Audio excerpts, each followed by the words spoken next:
তোমাদের সবাইকে স্বাগত জানাই আরও একটি নতুন ভিডিওতে। আজ এসেছি হাওড়া সালকিয়ার বিখ্যাত শিব মন্দিরে। তো ভিডিওটি স্কিপ না করে প্রথম থেকে শেষ অবধি দেখবে। মন্দিরে গেটের মুখে শেঠ বংশীধর জালান স্মৃতি মন্দির বড় করে লেখা আছে। গেটের মুখে একটি নোটিশ চোখে পড়ল। এই নোটিশে লেখা আছে মন্দির কখন খোলা থাকে এবং কখন বন্ধ থাকে। এটা হচ্ছে মন্দিরের রাস্তা, সোজা গিয়ে মূল মন্দির চোখে পড়বে। মূল মন্দিরের রাস্তাটি কিন্তু অনেকটা বড়, দেখতেই পাচ্ছ তোমরা। ওই যে মন্দিরটি দেখা যাচ্ছে বন্ধুরা, মূল মন্দিরের সামনে কিন্তু বেশ ফুল গাছ দিয়ে খুব সুন্দরভাবে সাজানো গোছানো আছে। মন্দিরের পাশে কিন্তু নানান ধরনের ফুল গাছ দিয়ে ঘেরা আছে, খুবই সুন্দর লাগছে দেখতে। আস্তে আস্তে এই মন্দিরে ভক্তদের ভিড় হচ্ছে, দেখতে পাচ্ছ।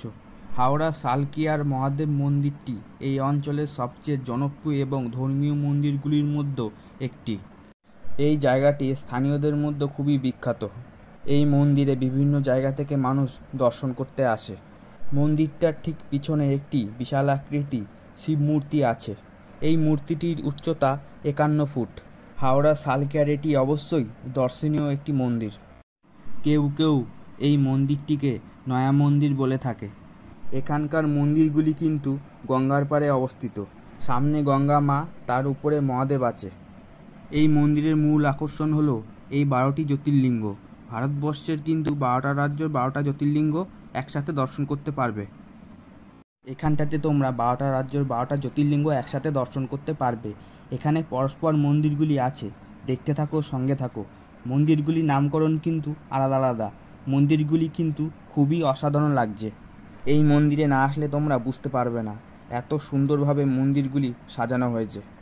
এখানের মন্দিরগুলির কারুকার্য খুবই সুন্দর। তাই বলছি, বেশি দেরি না করে একবেলার জন্য এখানে এসে ঘুরে যাও তোমরা, ভালো লাগবে। এবার বলি মন্দির খোলার সময়সূচি। মন্দির খোলা থাকে সকাল 6টা থেকে দুপুর 12টা পর্যন্ত, আবার বিকেল 4টে থেকে রাত 9টা পর্যন্ত খোলা থাকে। এই দুটো টাইমে আসলেই মন্দির দর্শন করতে পারবে। শেঠ বংশীধর জালান স্মৃতি মন্দিরের ভেতরটা কিন্তু খুবই সুন্দর এবং অনেকটাই বড়। এই নয়া মন্দিরটি কিন্তু গঙ্গার পাড়ে অবস্থিত। ওই যে বন্ধুরা, গঙ্গার পাশ থেকে হাওড়া ব্রিজ দেখা যাচ্ছে। এখানটাতে দেখতে পেলাম নন্দী মহারাজকে।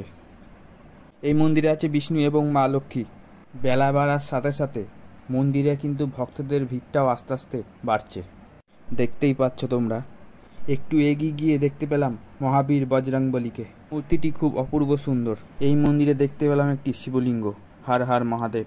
ইচ্ছে হলে এখানে তোমরা পুজো দিতে পারবে। এটি পূর্ব ভারতের সবচেয়ে উঁচু 4 মাথা শিব মূর্তি। সামনে 3খানা মুখ এবং গঙ্গার দিকে 1খানা মুখ আছে। এই মহাদেবের উচ্চতা কিন্তু 51 ফুট, দেখতেই পাচ্ছ কতটা বড়। ভিডিওটি ভালো লাগলে চ্যানেলটিকে এখনই লাইক, কমেন্ট, শেয়ার এবং সাবস্ক্রাইব করে দেবে। ভালো থাকবে, সুস্থ থাকবে, দেখা হবে পরের ভিডিওতে।